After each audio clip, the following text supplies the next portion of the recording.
अस्सलाम वालेकुम। आज हम रोटेशनल डायनेमिक का अगला बिट डिस्कस करने वाले हैं, moment of inertia of a uniform ring. अब हम यहाँ पे जो ऑब्जेक्ट यहाँ पे यूज करने वाले हैं ये याद रखिएगा, it is a two dimensional object. अब रिंग का मोमेंट ऑफ इनर्शिया हमको निकालना है। रिंग इसको बोलते हैं, किसी भी ऑब्जेक्ट का मान जब किसी सरकमफ्रेंस पर डिस्ट्रीब्यूट होता है तो वो क्या कहलाता है, रिंग। तो यहाँ पर अगर हम एक रिंग लेते हैं, जिस रिंग का मास कैपिटल M कंसीडर करते हैं और रेडियस कैपिटल R कंसीडर करते हैं, तो यहाँ पे इस रिंग का मोमेंट ऑफ इनर्शिया मुझे निकालना है with respect to the axis passing through its centre perpendicular to its plane. इस तरीके से मुझे यहाँ पे इस रिंग का moment of inertia with respect to this axis मुझे कैलकुलेट करना है। तो किस तरीके से दिखेगा, जस्ट लाइक ये एक बैंगल है जो कि रिंग के जैसा काम करेगा। तो इस रिंग का मोमेंट ऑफ इनर्शिया मुझे निकालना है with respect to the axis passing through its centre. तो किस तरीके से यहाँ पे हम कैलकुलेट करेंगे moment of inertia of ring with respect to the axis passing through its centre and perpendicular to its plane. ये हो गया पोजीशन। अगर इसी रिंग को मैं ऐसे करता हूं तो एक्सिस ऑफ रोटेशन कैसे पास होगा, एक्सिस ऑफ रोटेशन इस तरीके से पास होगा। ठीक है, इज दैट क्लियर? तो अब किस तरीके से निकालेंगे देखिएगा, यहाँ पे मोमेंट ऑफ इनर्शिया किसी भी ऑब्जेक्ट का जब हम कैलकुलेट करते हैं तो हम डायरेक्टली यहाँ पे उसका वैल्यू नहीं कैलकुलेट करते हैं। सबसे पहले हम इस रिंग को छोटे से एलिमेंट में डिवाइड करेंगे, यानी नंबर ऑफ एलिमेंट्स में इस रिंग को डिवाइड करेंगे। इस एलिमेंट का मास जो होगा वो dm होगा।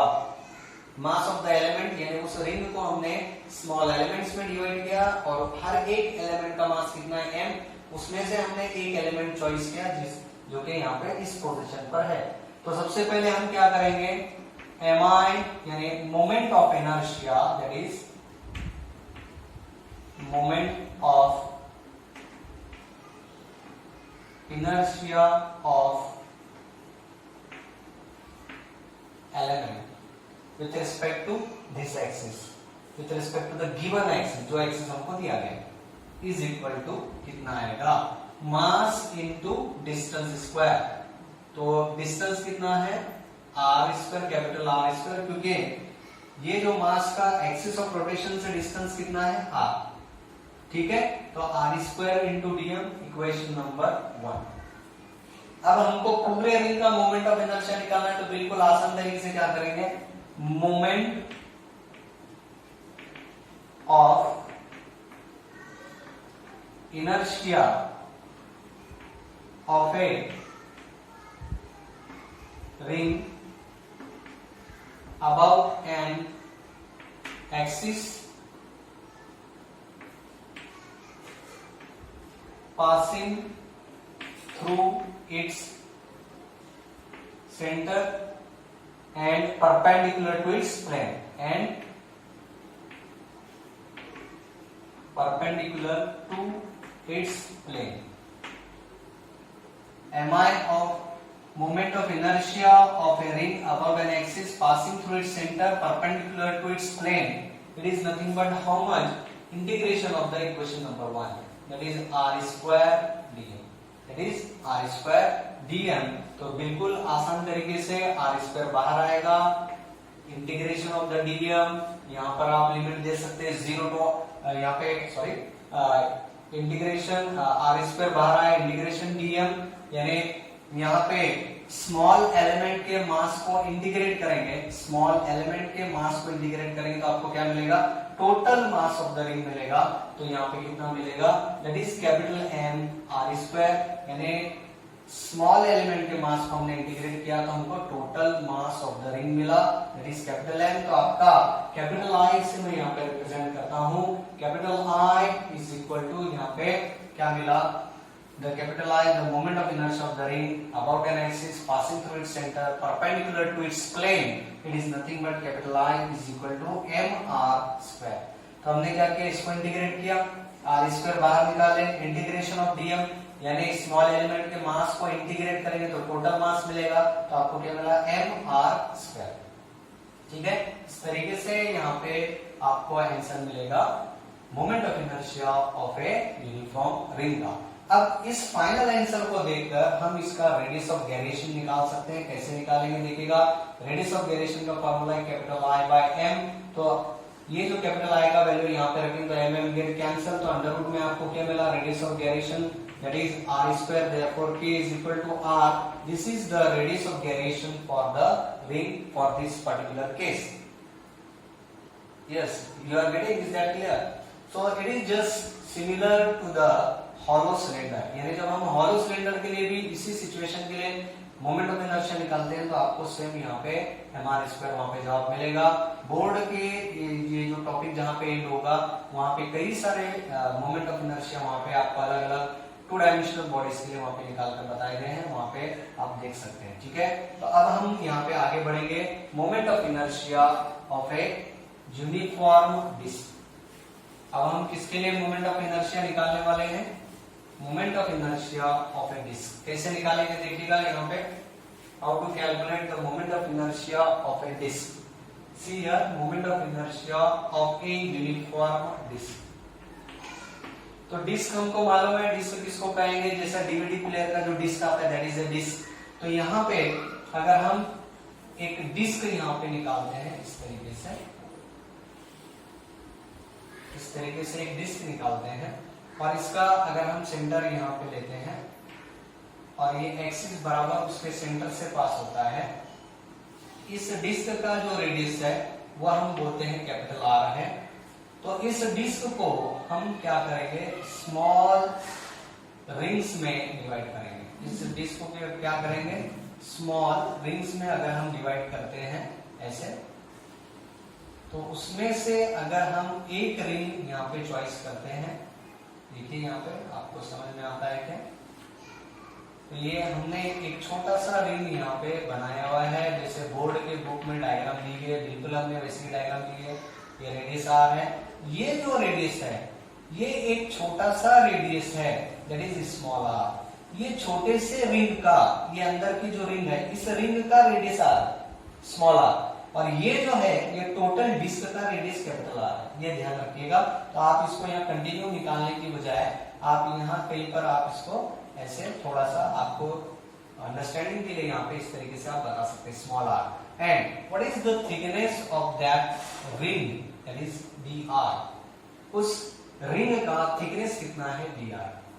अब आपका डिस्क रोटेट करेगा with respect to the axis passing through its centre perpendicular to its plane.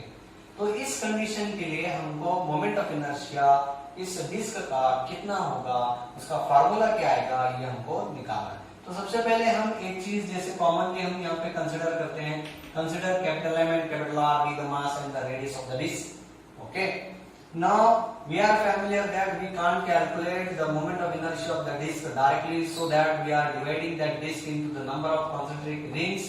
Therefore, out of that ring we are selecting one here which is having the radius small r.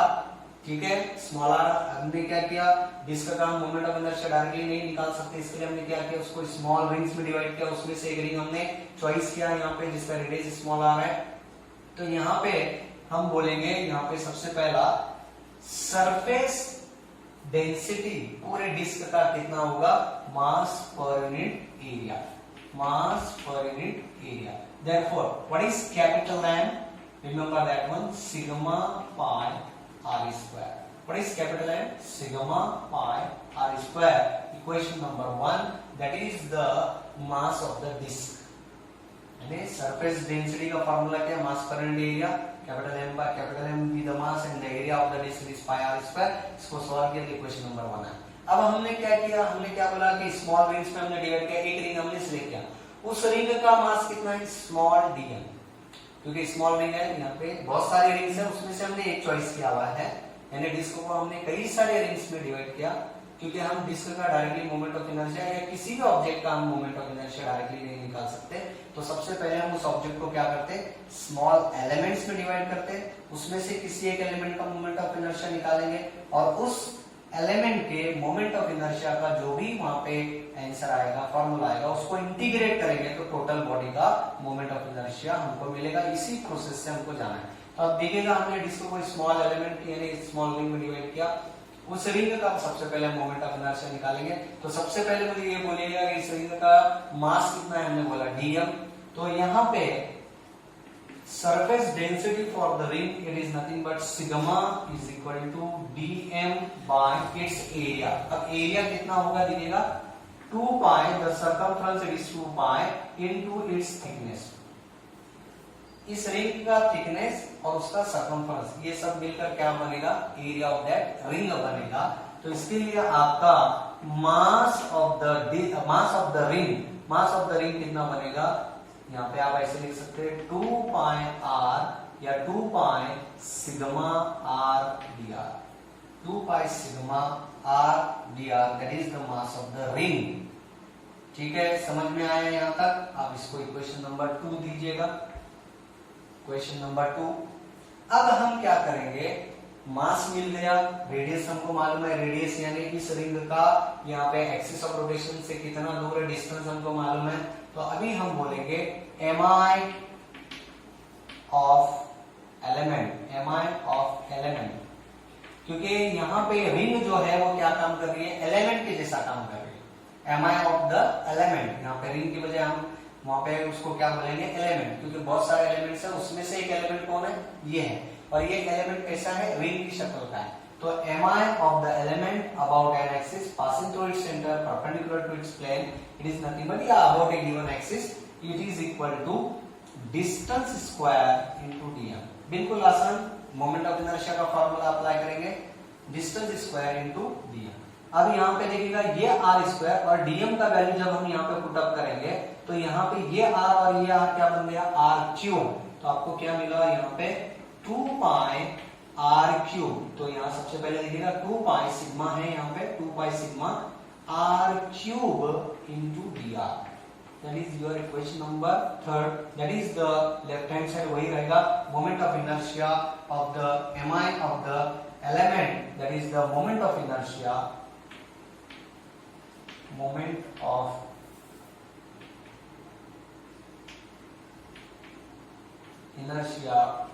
Of element, यहाँ पे moment of inertia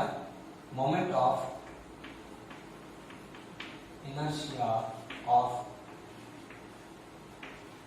element. वही same यहाँ पे about the given axis यहाँ पे लिखेंगे, वही same आएगा, moment of inertia of the element about A given axis of rotation. तो कितना आया 2 pi sigma r cube into dr, that is 3। तो ये एक्सिस कैसे पास होगा, सेंटर से, और साथ ही साथ इसके प्लेन को कैसा है, इस डिस्क के प्लेन को कैसा है, परपेंडिकुलर। अगर ये डिस्क ऐसे है तो वो एक्सिस ऑफ रोटेशन कैसे है, ये ऐसे, उसके प्लेन को, इसके प्लेन को कैसे है, परपेंडिकुलर। अगर ये ऐसे लेंगे तो उसके प्लेन को ये परपेंडिकुलर, इस तरीके से एक्सिस ऑफ रोटेशन। ठीक है, तो अब देखिएगा हमको सबसे पहले जो कंडीशन थी वो हमने सेटिस्फाइड की, mi ऑफ एलिमेंट हमने निकाला, moment of inertia of element निकाला। अब डिस्क का हमको मोमेंट ऑफ इनर्शिया निकालना है, तो हम क्या करेंगे, जो एलिमेंट का हमको मोमेंट ऑफ इनर्शिया का फॉर्मूला मिला, जस्ट बी इंटीग्रेटिंग, हम उसको क्या करने वाले, सिर्फ इंटीग्रेट करें। तो क्या मिलेगा, moment of inertia of a disc about a axis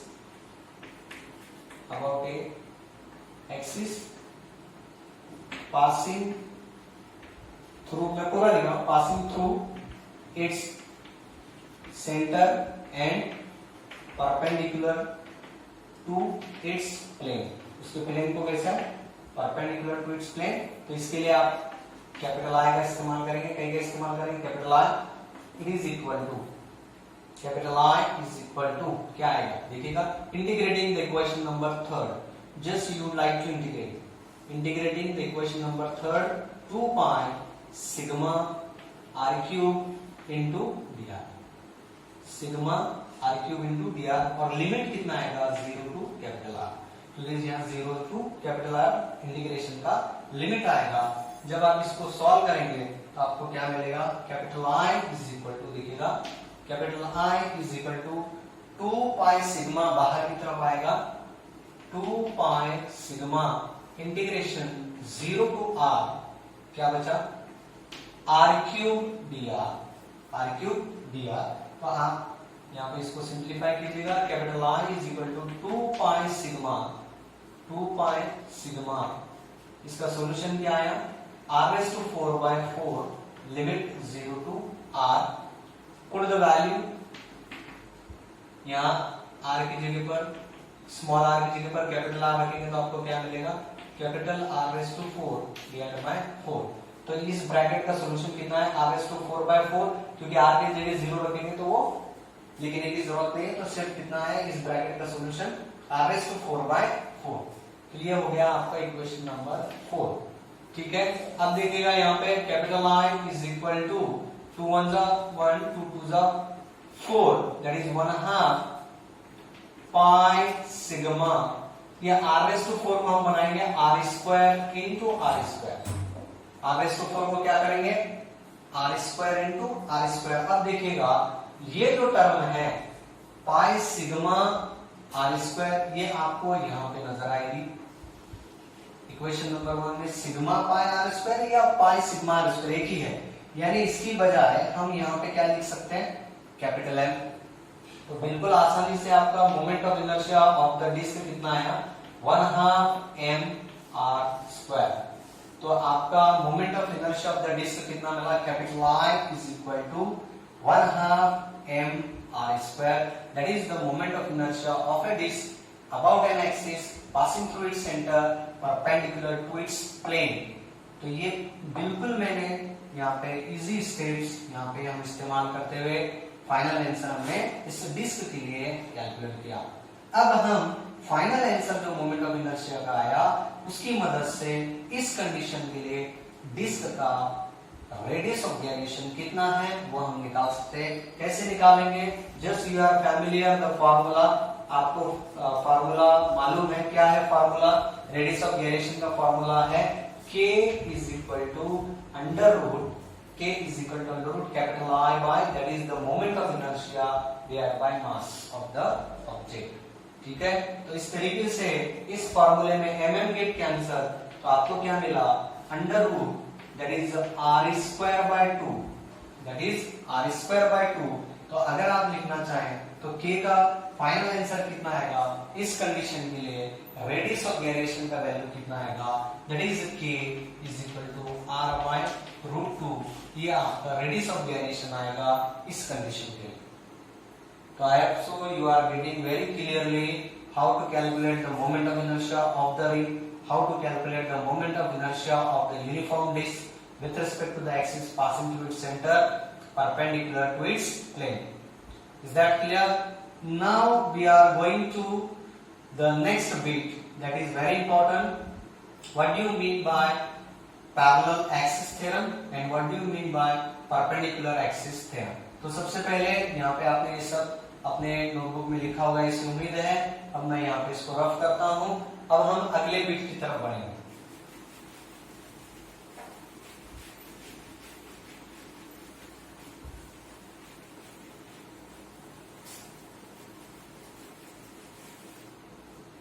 theorem of, अगला बिट है हमारा थ्योरम ऑफ पैरेलल एक्सिस। अब देखिएगा ये जो एक्सिस है अक्सर जो हम इस्तेमाल करते हैं, ये एक्सिस का इस्तेमाल करते हैं, ये सिंगल एक्सिस के लिए, ये मोर देन वन एक्सिस के लिए एक्सिस इस्तेमाल इस तरीके से लिखा गया है, ये ध्यान रखिएगा। तो थ्योरम ऑफ पैरेलल एक्सिस क्या है, सबसे पहले मैं उसका स्टेटमेंट आपको बताता हूँ। स्टेटमेंट के बाद हम उसका डायग्राम यहाँ पे निकालेंगे। डायग्राम के बाद स्टेटमेंट के हिसाब से जो डायग्राम में कंडीशन है तो इक्वेशन क्या बनेगा, हम डायरेक्टली पहले इक्वेशन लिखेंगे, फिर उसके बाद उसको प्रूव कैसा करना है वो स्टेप वाइज हम यहाँ पे देखेंगे। और जो स्टेटमेंट हम डिस्कस करने वाले हैं वो किस तरीके से मैथमेटिकली प्रूव होता हुआ नजर आएगा। देखिएगा सबसे पहला थ्योरम ऑफ पैरेलल एक्सिस, इसका स्टेटमेंट क्या बनेगा, the moment of inertia of A object about A given axis of rotation is the sum of moment of inertia of the object, sum of moment of inertia of the object about a parallel axis। ठीक है, parallel axis theorem है, the moment of inertia of a object about a given axis of rotation is the sum of, किसका सम है, sum of moment of inertia of A object about A parallel axis, about A parallel axis passing through its center of mass, about a parallel axis passing through its center of mass, and the product of mass of the body and square of the distance between these two parallel axes. तो ये उसका simple सा statement है। अब मैं थोड़ा सा diagram के जरिए एक्चुअली स्टेटमेंट किस तरीके से यहाँ पे हमने जो स्टेटमेंट देखा है, थोड़ा सा हम डायग्राम का मदद से उसको समझने की कोशिश करेंगे। डायग्राम की मदद से देखिएगा, अगर मैं पूरे बॉडी का सेंटर ऑफ मास सपोज करता हूं यहाँ पे, सपोज, तो एक एक्सिस जो है इस सेंटर ऑफ मास से पास होगा, तो यहाँ पे जो मोमेंट ऑफ इनर्शिया रहेगा इस एक्सिस ऑफ रोटेशन की वजह से ऐसे रहेगा। हम दूसरा एक पॉइंट सिलेक्ट करने वाले हैं, यहाँ पे कोई एक ओ पॉइंट सिलेक्ट करने वाले हैं। यहां से जो एक्सिस पास होगा इसकी मदद से जो मोमेंट ऑफ इनर्शिया होगा वो IO होगा। अब हम क्या करेंगे, यहाँ पर कोई एक P पॉइंट सिलेक्ट करते हैं जहां पे एक छोटा सा पार्टिकल बैठा है जिसका मास dm है। आप इसको ज्वाइन कीजिएगा, इसको ज्वाइन कीजिएगा, एक परपेंडिकुलर कीजिएगा OC के एक्सटेंडेड पार्ट को, तो यहाँ पे आपको मिलेगा PG। तो आपको एक ट्रायंगल मिला OPD, यहाँ पे एक ट्रायंगल मिला, वहां पे आप पाइथागोरस थ्योरम इस्तेमाल कर सकते हैं, आगे हम इस्तेमाल करेंगे। तो अभी स्टेटमेंट क्या लिखेगा, any shaped body, any shaped जो बॉडी है यहाँ पे, तो यहाँ पे जब हम एनी शेप्ड बॉडी जब लेते हैं तो यहाँ पर जब इस बॉडी का हमको मोमेंट ऑफ इनर्शिया निकालना पैरेलल एक्सिस थ्योरम के जरिए with respect to the axis passing through the O position, तो हमने क्या बोला, O पोजीशन की वजह से, यानी यहाँ पे जो IO moment of inertia due to the axis passing through the O position, that is nothing but IC plus mh square. What is h? The distance between the two parallel axes. According to the statement, just we are getting the equation I0 is equal to IC plus mh square. Then how to find out the final answer according to the statement? Just we are going through the mathematical steps. We are saying that the object is divided into the small elements. Out of that element we are choosing the element which is situated at the P point, which is having the mass dm. Then we join the PO, we join the PC, and we draw the PD which is perpendicular to the extended part of the OC. Then first of all we would like to calculate the moment of inertia of that element. Moment of inertia, MI of element, that is moment of inertia of element, MI of element about an axis passing through O, यानी moment of inertia इस element का with respect to the axis which is passing through the O point हमको निकालना है। तो हमको क्या मिलेगा, distance square that is OP square into dm, equation number 1। अब ये जो है याद रखिएगा, ये है एलिमेंट के लिए। अब हम क्या करेंगे, एलिमेंट निकालकर ऑब्जेक्ट लगाएंगे, total object, MI of A object, total object आप ऑब्जेक्ट बोल सकते हैं, यहाँ पे बॉडी बोलिएगा, MI of A object about ये एन एक्सिस पूरा सेम आएगा लेफ्ट हैंड साइड, खाली एलिमेंट के लिए क्या लिखेगा, object passing through O point. तो इसको आप डायरेक्टली लिखेंगे IO, क्या लिखेंगे, IO।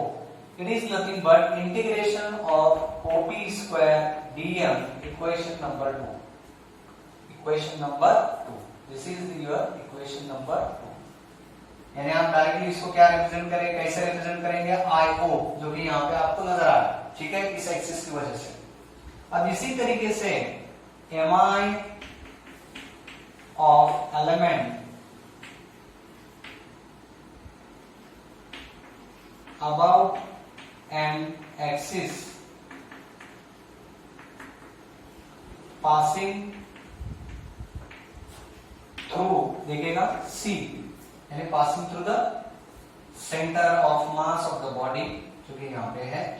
तो ये यहाँ पे जो हमने एलिमेंट का ये जो डिस्टेंस हमने दिया, ये यहाँ से यहाँ तक इस एक्सिस की वजह से कितना डिस्टेंस है ओपी, तो इसका स्क्वायर में क्या ओपी स्क्वायर डीएम, ये पहला इक्वेशन, उसको इंटीग्रेट करेंगे तो moment of inertia of the total object मिलेगा। अब यहाँ पे ये एलिमेंट इस एक्सिस से कितना दूर है, सीपी इतना दूर है, तो इस डिस्टेंस का सबसे पहले हम क्या करेंगे स्क्वायर, तो आपको क्या मिलेगा यहाँ पे CP square into the mass that is the DM, equation number 3। अब मुझे बोलने की जरूरत नहीं है, आप डायरेक्टली चौथा नंबर इक्वेशन आप लिख सकते हैं। आपको क्या करने के लिए मैंने शॉर्टकट बताया, ये एलिमेंट की जगह पर आप क्या रखोगे, एलिमेंट निकाल कर क्या लगाएंगे अभी अगली इक्वेशन के लिए ऑब्जेक्ट, तो सिर्फ यहाँ पे आपको क्या लिखना है ऑब्जेक्ट, और बाकी का पूरा टर्म एम आई ऑफ यहाँ पे क्या करना है आपको object about an axis passing through C point, it is represented by IC that is equal to integration of CP square dm, equation number 4। ये IC क्या मिला टोटल ऑब्जेक्ट के लिए, या आपको मैं राउंड इसलिए कर रहा हूँ कि क्या चेंजेस आपको करने हैं अगली स्टेप में वो ध्यान रखने के लिए। IC is equal to under root CP square dm, यानी एलिमेंट के लिए ये आया, इसको इंटीग्रेट करेंगे तो ये किसके लिए आएगा ऑब्जेक्ट के लिए आएगा। So these are the 4 equation. अब हम आगे बढ़ेंगे, आपके ज्योमेट्री ऑफ द डायग्राम में देखिएगा OPD, यहाँ पे हम क्या अप्लाई करेंगे पाइथागोरस थ्योरम अप्लाई करेंगे। उसी तरीके से और एक ट्रायंगल है हमारे पास CPD, ये भी ट्रायंगल है, तो इसको भी हम पाइथागोरस थ्योरम यहाँ पे इस्तेमाल करेंगे। इस तरीके से यहाँ पे हमारा पाइथागोरस थ्योरम काम करेगा, देखिएगा यहाँ पे ये मैं रफ कर देता हूँ, ये तमाम मैथमेटिकल स्टेप्स आप ध्यान रखिएगा। अब ये जो सेकंड नंबर इक्वेशन है ओपी स्क्वायर और ये फोर्थ नंबर इक्वेशन है, ये आप अच्छे से ध्यान रखिएगा, ये हमको आगे काम में आने वाला है। तो ये मैं रफ कर देता हूँ, यहाँ जगह नहीं है तो इसके लिए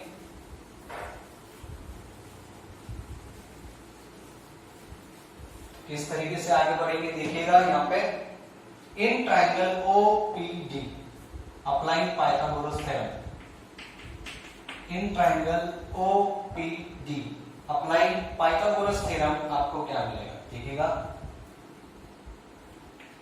OP square that is the hypotenuse square, it is equal to यहाँ पे OD square plus PD square, तो यहाँ पे OD square plus PD square. What is OD? OD is nothing but OC plus CD, OC plus CD bracket square plus PD square, that is my OP square. OP square is equal to, अब देखिएगा A plus B bracket square का formula क्या है, A plus B bracket square A square plus 2AB plus B square, तो A कौन है यहाँ पे OC का square plus 2 OC CD plus CD square plus PD square बराबर है क्या, देखिए समझ में आ रहा। तो ये जो हम लिख रहे हैं CD स्क्वायर OP स्क्वायर, तो ये P का स्क्वायर नहीं है, ये पूरे का स्क्वायर है, ये ध्यान रखिए पूरे का स्क्वायर है। तो आप देखिएगा यहाँ पर दूसरा अगर आप ट्रायंगल यहाँ पे लेते हैं जैसे PCD इन ट्रायंगल, अगर आप यहाँ पे लेते हैं CPD, अगर इस तरीके से यहाँ पे नाम देते हैं ट्रायंगल, तो यहाँ पर भी पाइथागोरस थ्योरम इस्तेमाल होगा। CP square it is equal to CD square plus PD square, hypotenuse square that is CP square is equal to CP square that is the hypotenuse is equal to CD square plus PD square. तो इस triangle की मदद से दिखेगा CPD यहाँ पे अगर आप पाइथागोरस थ्योरम इस्तेमाल करेंगे तो hypotenuse square is equal to CD square plus PD square.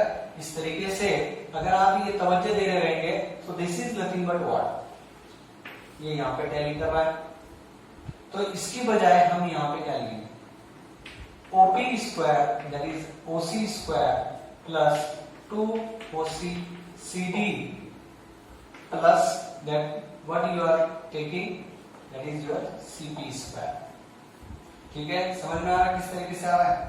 अब यहाँ पे देखिएगा multiplying and integrating on both sides दोनों साइड मल्टीप्लाई करेंगे स्मॉल dm से और दोनों साइड इंटीग्रेट करेंगे तो आपको क्या मिलेगा, देखिएगा इंटीग्रेशन OP स्क्वायर dm, यानी आप इसको अगला स्टेप यहाँ पे this is the equation number 5, this is the equation number 6 आप दे सकते हैं यहाँ पे क्वेश्चन नंबर 6। तो इक्वेशन नंबर 6 को आप क्या करने वाले, दोनों साइड इंटीग्रेट करेंगे और दोनों साइड dm से मल्टीप्लाई करेंगे तो आपको क्या मिला left side, integration OP square dm is equal to integration OC square dm plus integration O2OC CD into dm plus integration CP square dm। आप इसको इक्वेशन नंबर 7 दे सकते हैं। This is your equation number 7, ये आपका equation number 7। अब देखिएगा यहां पर अगर आप तवज्जो दे रहे हैं what is the value of OC, what is the value of OC, तो आप यहां पे देख रहे रहेंगे OP square dm integration of OC square हम बाहर निकालते हैं, इंटीग्रेशन में क्या है dm, इंटीग्रेशन में क्या है dm प्लस यहां पे देखिएगा ये टर्म आपका हो जाएगा यहाँ पे 0, यानी यहां पर आपका OC that is the distance between the two parallel axis and the CD, यहां पे ये जो प्रोडक्ट लिया गया है with respect to the mass of the particle dm, तो it is to be considered as a 0। तो अगर हम यहाँ पे इसको 0 अगर यहाँ पे कंसिडर करते हैं तो सिर्फ हमको यहाँ पे क्या मिला, integration CP square into dm, because we are saying that this CD is very very small, ठीक है। तो उसके हिसाब से अगर हम आगे जाएंगे तो अभी हमको इक्वेशन क्या मिलेगा, देखिएगा आप इसको इक्वेशन नंबर 8 दे सकते हैं क्योंकि इसको हमने 0 कंसिडर किया इस स्टेप को, इस स्टेप का इंटीग्रेशन हमने 0 कंसिडर किया। अब जब हम आगे बढ़ेंगे तो यहाँ पर आपको जो इक्वेशन नंबर जो मैंने बोला था इक्वेशन नंबर 2 और इक्वेशन नंबर 4 अगर आप उसकी तरफ तवज्जो दिए होंगे तो आपको यहाँ पे ये क्या मिलेगा, this is nothing but you are saying according to the equation number 2 and 4, according to the equation number 2 and 4 we may say that this is nothing but IO and this is nothing but IC, therefore it is IC plus what is the OC square, that is the distance between OC square, यानी OC का square यानी ये distance का square h square और integration of the element of the mass, यानी मास of the element का जब integration करते हैं तो टोटल मास मिलेगा।